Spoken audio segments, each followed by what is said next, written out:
नमस्कार। आप सबको दीपावली की विलंबित बधाइयाँ, शुभकामनाएँ। असल में त्योहार, रंग, उत्सव, संगीत, उल्लास, हर्ष ये मानव सभ्यता की बुनियाद में है, प्रेम की बुनियाद में है। इन सब के केंद्र में मोहब्बत है और खुशियाँ। तो आप सब खुशहाली से ऐसे पर्व मनाए होंगे, ऐसे दुआ करते हैं। और हमेशा की तरह 2 खबरें आज के दिन चूँकि दीपावली थी, तो एक छोटी-सी खबर अयोध्या से जुड़ी हुई।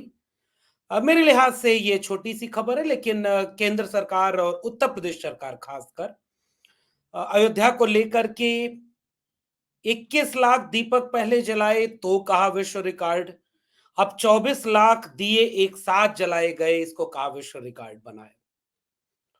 कोई दिए जलाए, कोई सरकार किसी धर्म को माने, उसकी काम करे, शायद इसमें भी कोई बुरा नहीं है। हालाँकि सबसे गंभीर सवाल ये होता है कि भारत के संविधान ने अगर भारत को एक सेक्युलर डेमोक्रेटिक कंट्री के रूप में चुना है, तो स्टेट का, खासकर गवर्नमेंट का कोई रिलीजन नहीं होना चाहिए, वो सबके लिए होनी चाहिए।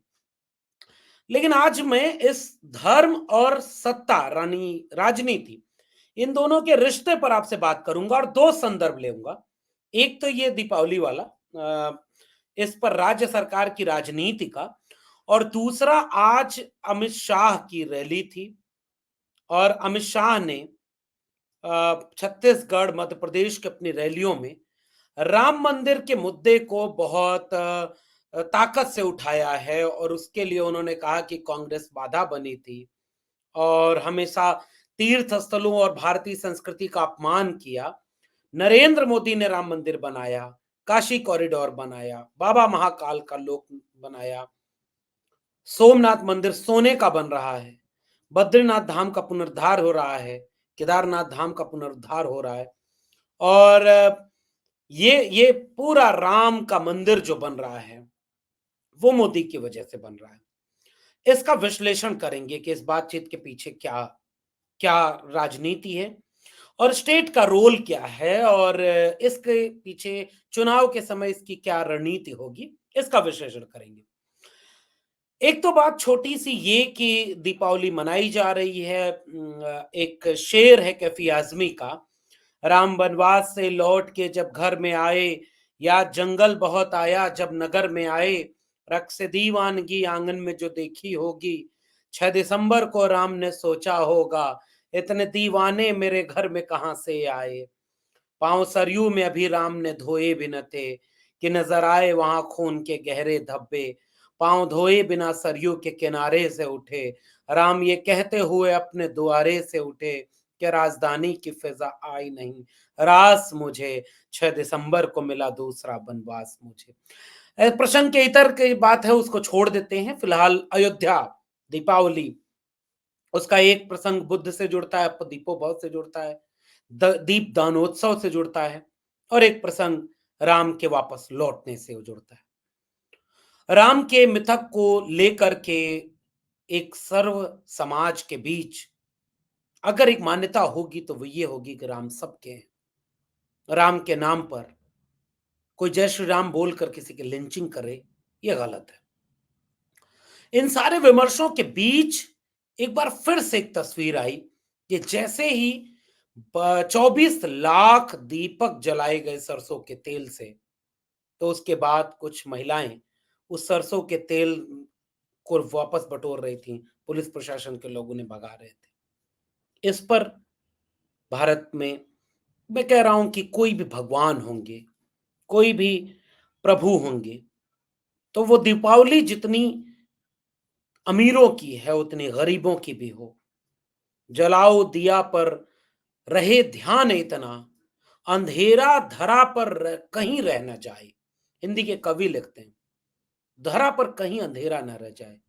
एक रोशनी का दिया हो, ज्ञान का दिया हो, मोहब्बत का दिया हो, उसमें किसी को ये न कहना पड़े। वो तस्वीर दुखद है जो उस दिए के तेल को ले जाकर कहे कि मेरे घर 6-7 महीने 8-10 किलो में यहाँ से मैं ले जाऊंगी सरसों का तेल और 8-10 किलो सरसों के तेल से कई महीने हमें इसका सब्जी खाने को मिलेगी, खाना खाने को मिलेगा। दूसरी खबर उत्तर प्रदेश की यह भी है कि डायल 112 की महिलाएं, बेटियां, वही बेटियां जो बेटी पढ़ाओ, बेटी बचाओ के नारे के साथ सबसे ज्यादा इस बात के लिए तैयार की गई थी कि वो बेटियां न्याय की बराबर के हिस्सेदार हैं। उत्तर प्रदेश के डायल 112 की बेटियों ने रोते हुए दीपावली मनाई। 69,000 शिक्षक भर्ती घोटाले के शिकार लोगों ने 69,000 शिक्षक भर्ती के न्याय के लिए गुजारिश करते हुए दीप जलाए। मुझे लगता है कि जब भी इस बार के दीपावली की बात होगी, उन करो कमजोर वंचित शोषित के दिए की बात होगी, उनके बारे में भी बात होगी।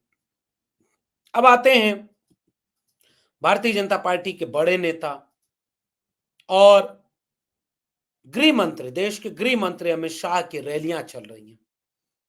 मध्य प्रदेश मध्य प्रदेश में आधा गांधी परिवार का चलता है, निर्देश कमलनाथ का चलता है और गलती हो जाए दिग्विजय सिंह करते हैं। ऐसे स्लोगन के साथ प्रचार चल रहा है अमित शाह का, और शानदार प्रचार है। चुनाव में रंगत कितनी होती है। लेकिन एक बात का विश्लेषण आज के दौर में इस देश के किसी भी जागरूक नागरिक को करना होगा। सबसे महत्वपूर्ण बात जो आज के नारे में होगी, आज के बातचीत में होगी, जो अमित शाह ने एक नारा दिया, कांग्रेस पार्टी 70 साल से राम मंदिर को अटका रही थी, भटका रही थी, लटका रही थी। एक शैली है, नरेंद्र मोदी की भी एक शैली है। वो बेच रहे हैं भारत को, खामोश मैं कैसे हो जाऊं। वो लूट रहे हैं भारत को, मैं चैन से कैसे सो जाऊं। हाँ, मैंने कसम उठाई है, मैं देश नहीं बिकने दूंगा। ये शैली है एक तरह से। भाइयों और बहनों, मेरे दलित भाइयों को गोली मत मारो, मुझे गोली मार दो, ये शैली है। भाइयों बहनों, मुझे 50 दिन दे दो, अगर नोटबंदी का फायदा न समझ में आए तो जिस चौराहे पर बुलाओगे मैं आने को तैयार हूं। ये एक शैली है। भाइयों बहनों, रुपए की कीमत गिरती है तो प्रधानमंत्री का कद गिरता है, एक शैली है। तो जैसे एक शैली नरेंद्र मोदी की है, और देश का एक आबादी ऐसी है जो इस शैली में ही लहालोट हो जाती है। उसे तर्क से, तथ्य से, वाजिब तथ्य सूचना से कोई बहुत फर्क नहीं पड़ता। तो वो शैली बहुत हद तक अमित शाह भी फॉलो करते हैं, अमित शाह भी उसको जीते हैं, उसको उसको उस शैली को यूज करते हैं। और अमित शाह ने मध्य प्रदेश, छत्तीसगढ़ के चुनाव में इस शैली का इस्तेमाल किया। जैसे अभी का एक स्लोगन, मध्य कांग्रेस पार्टी 70 साल से राम मंदिर को अटका रही थी, भटका रही थी, लटका रही थी। 550 साल से रामलला अपमानित अवस्था में थे। आपने मोदी जी को प्रधानमंत्री बनाया, उन्होंने राम मंदिर का भूमि पूजन किया और अयोध्या में राम मंदिर बन रहा है। यह अमित शाह का कोटेशन है। यानी राम अब सीधे तौर पर चुनावी भाषणों में बीजेपी के वोट दिलाने के लिए एक मुद्दे बन गए हैं, और ये साफ है।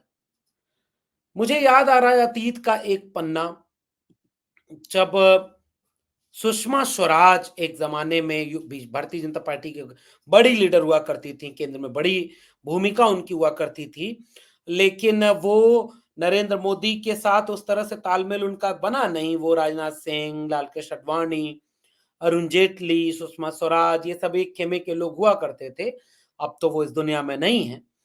उन्होंने मध्य प्रदेश में एक रैली में कहा कि राम मंदिर हमारा, यानी भाजपा का मुद्दा था, और राम मंदिर मुद्दे का सबसे ज्यादा लाभ भारतीय जनता पार्टी को मिलेगा। ये इस देश के लोग समझ नहीं पाए। कांग्रेस पार्टी इस कंफ्यूजन में रह गई कि राम मंदिर आंदोलन के साथ उसका क्या रवैया रहे। वो शाहबानो केस हो, उसके बाद लगातार बाबरी मस्जिद विध्वंस के समय तक 89 में ताला खुलवाना, 89 के बाद चुनाव प्रचार, जो राजीव गांधी का चुनाव प्रचार है, उसकी पहली रैली, उसका आगाज अयोध्या से करना। कमलनाथ, यही कमलनाथ मध्य प्रदेश के चुनाव में कांग्रेस पार्टी के मंदिर की भूमिका को याद दिला रहे थे। तो कमलनाथ ने अमित शाह को आमंत्रित कर दिया।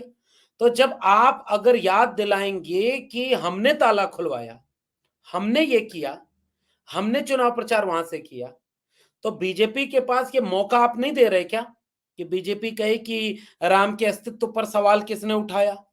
अटका रहे, लटका रहे, भटका रहे। अमित शाह ने आज कहा ना मध्य प्रदेश में कि वो अटका रहे, लटका रहे, भटका रहे। इससे एक चीज समझ में आती है कि कांग्रेस पार्टी को अभी भी राहुल गांधी इस चुनाव प्रचार के बीच उनके मैनेजर, उनके तमाम लोगों ने ये राय दी होगी कि आप केदारनाथ मंदिर का दर्शन करिए। वो पहुंच गए क्योंकि कुछ दिन पहले मोदी पहुंच गए थे। मुझे लगता है कि अ, ये ट्रैप एक है ऐसा जिसमें आज किसी भी दल को ये लगता है कि भाई धर्म विरोधी होकर इस देश पे शासन नहीं किया जा सकता। मेरा मानना है कि धर्म विरोधी होने की जरूरत क्या है? एक राजनेता को किसी भी धर्म के खिलाफ जाने की जरूरत क्या है? राजनेता को जनता के मुद्दों के पक्ष में खड़े होने की जरूरत है। और बाकी धर्म, जैसे राहुल गांधी और कांग्रेस के पास एक मौका था, वो ये कहते कि धर्म मेरा निजी मसला है।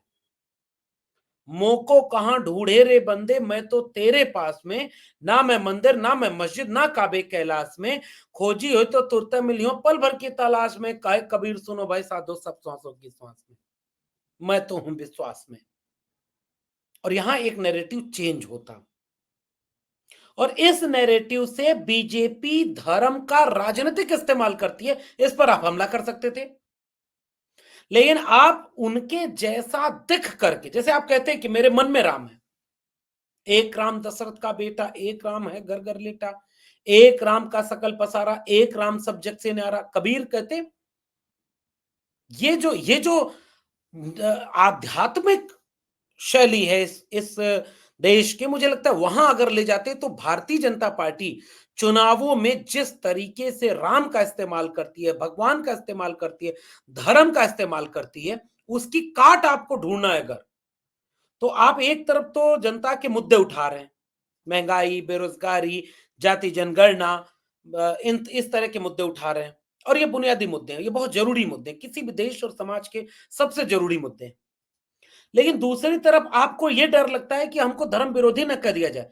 आप मंदिर जाते हो और पीछे से ट्रोल आर्मी कहना शुरू कर देती है कि देखो चुनाव के समय मंदिर चले गए। योगी आदित्यनाथ मध्य प्रदेश में जाकर ये बात बोले।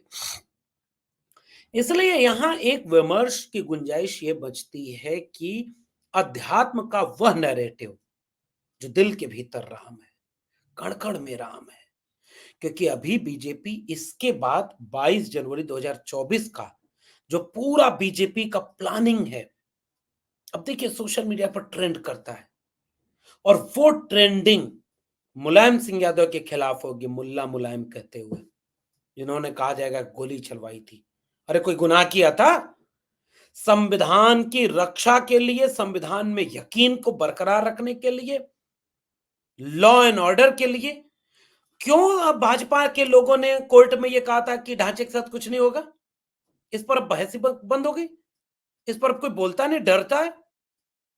भाई ये एफिडेविट दिया गया था ना कि वहां कोई कुछ भी नहीं होगा, और फिर तोड़ा गया, सब कुछ हुआ। तो आप, क्योंकि बीजेपी आपको छोड़ेगी नहीं, बीजेपी आपसे लगातार ये सवाल कहेगी कि आपने एफिडेविट क्यों दिया कि राम का वजूद है कि नहीं है। कांग्रेस पार्टी क्या जवाब देगी? कमलनाथ क्या जवाब देंगे कि भाई हमने ताला खुलवाया था? अरे भाई ताला खुलवाया तो बाद में बीजेपी कहेगी कि आपने कोर्ट में आपकी तरफ से वकील खड़े हुए, अब क्या करेंगे भाई? या तो आप इस ट्रैप में फंसते नहीं, या तो आप इस ट्रैप में ना जाते। भाई लालू को विलन बनाएंगे, मुलायम को विलन बनाएंगे, और कांग्रेस को विलन बनाएंगे, और बीजेपी की ये सबसे फेवरेट पिच है। बीजेपी चाहती है कि धर्म पर बात हो, बीजेपी चाहती है कि राम मंदिर पर बात हो, बीजेपी चाहती है कि हिंदू धर्म खतरे में है, इसकी डिबेट शुरू हो जाए।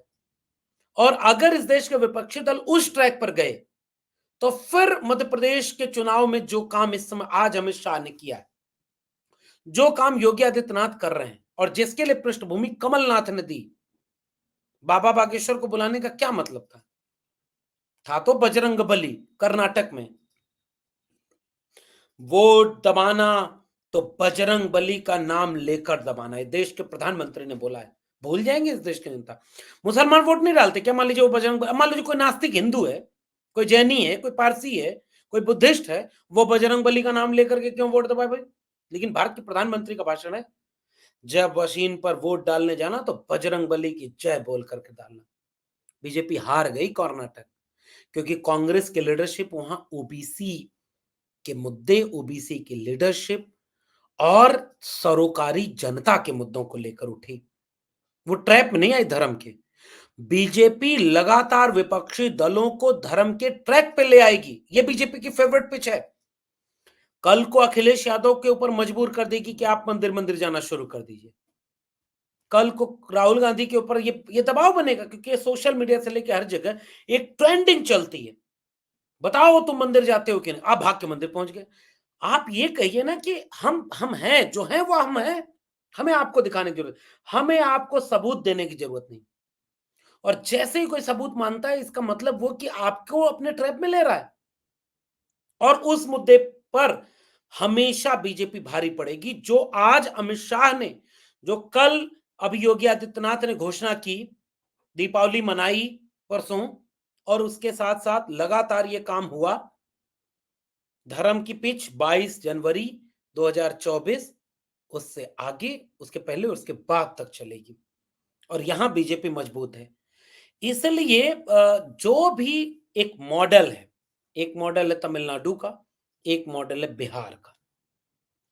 तमिलनाडु का मॉडल तो धर्म के आडंबर और पाखंड के खिलाफ इस कदर है कि वह मॉडल अगर इस देश में कायदे से चल जाता तो एक सेकुलर, डेमोक्रेटिक, प्रोग्रेसिव, इंसानियत वाला, मोहब्बत वाला एक मॉडल बन पाता।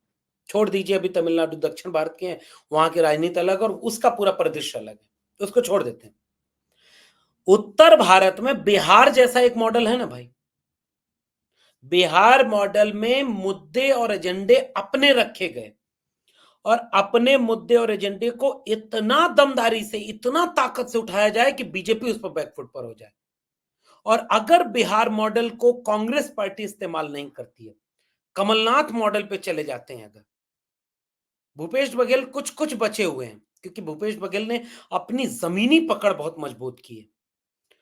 अशोक गहलोत कुछ कुछ बचे हुए हैं, क्योंकि वो अशोक गहलोत की अपनी सियासी कूटनीति उन्हें बचाए हुए है। मध्य प्रदेश में कमलनाथ और उत्तर प्रदेश की कांग्रेस या ओवरऑल कांग्रेस पार्टी, राहुल गांधी का जो एक तेवर है, जिसमें जाति जनगणना, जिसमें अडानी का मुद्दा, जिसमें हिस्सेदारी का मुद्दा, जिसमें महंगाई का मुद्दा, जिसमें देश बेचने का मुद्दा, अगर इन मुद्दों को पूरी ताकत और शिद्दत से नहीं खड़ा कर पाया विपक्षी गठबंधन, क्षेत्रीय दल भी, बीजेपी बार बार धर्म की पिच पर पूरी राजनीति को ले आएगी। बीजेपी बार बार धर्म की तराजू पर एक तरफ बीजेपी को रखेगी, आरएसएस बीजेपी, और दूसरी तरफ एक बार कांग्रेस को रखेगी, एक बार सपा को रखेगी, एक बार बसपा को रखेगी, एक बार आरएलडी को रखेगी, एक बार आरजेडी को रखेगी, एक बार ममता बनर्जी को रखेगी, फिर अरविंद केजरीवाल को रखेगी। और जब वो तराजू धर्म की होगी, उसका फायदा वो हमेशा पलड़ा, उसका बीजेपी वाला पलड़ा झुके रहेगा, भारी पड़ेगा। और ये बात अभी कांग्रेस पार्टी की लीडरशिप नहीं समझ पा रही। और जो आज अमित शाह ने कहा है, अभी आने दीजिए 22 जनवरी 2024, कैसे रोक पाएंगे आप, कैसे काट पाएंगे आप? अरे कहीं ऐसा ना हो कि सबको लाइन लगवा दे अयोध्या जाने के लिए, फिर आपकी पॉलिटिकल ग्राउंड कहां जाएगा, आपकी पॉलिटिक्स कहां खड़ी होगी? बीजेपी की काट अगर ढूंढनी है तो आप सॉफ्ट बीजेपी बन करके नहीं काट ढूंढ सकते इसका। बीजेपी हार्ड से हार्डर होती जा रही है, हार्डेस्ट होती जा रही है। आप सॉफ्टर और सॉफ्टेस्ट होते जाएंगे, वोट नहीं मिलने वाला। पैरेलल राजनीति, जो थोड़ी उम्मीद राहुल गांधी में दिखती है, जो थोड़ी उम्मीद अखिलेश यादव में दिखती है, जिसकी ज्यादा बड़ी उम्मीद तेजस्वी और नीतीश कुमार में दिखती है।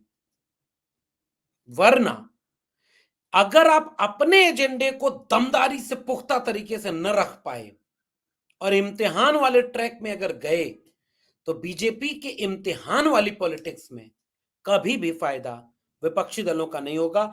अमित शाह आएंगे, मोदी आएंगे, योगी आएंगे और बोलेंगे कि मंदिर हमने बनवाया। वो थोड़ा सदी हुई भाषा में बोलेंगे, क्योंकि कानूनन तो मंदिर सुप्रीम कोर्ट ने बनवाया है। कानूनन तो, कानून की भाषा में सुप्रीम कोर्ट ने। ये अलग बात है कि फैसला हुआ, फैसला के पहले कौन जज था, फैसले के बाद वो जज कहाँ नियुक्ति पा गए, आजकल कहाँ है वो जज, इस पर बात थोड़ी देश की जनता करती है भाई। देश की जनता इमोशन में है। सुप्रीम कोर्ट ने कह दिया पटाखे कम जलाओ। सुप्रीम कोर्ट के नाम पर वो पटाखे और रॉकेट दागे गए हैं दिल्ली में। पढ़े लिखे लोग, क्या मजाल की कोई जरा पूर्ण, और सुप्रीम कोर्ट को मानहानि का दावा करने का भी मौका नहीं, कौन करेगा? ये इस देश में हो रहा है। खुलेआम सोशल मीडिया पर लिखा जाता है कि हिंदुओं का त्योहार ही तुम्हें मिला है बैन करने के लिए। जबकि दिल्ली में हम बैठे हैं, दिल्ली की हवा इतनी जहरीली होगी, लेकिन इस पर आप बात नहीं कर सकते। आप हिंदू विरोधी साबित हो जाएंगे, आपको जेल में डाल दिया जाएगा, आपको ट्रोल कर दिया जाएगा।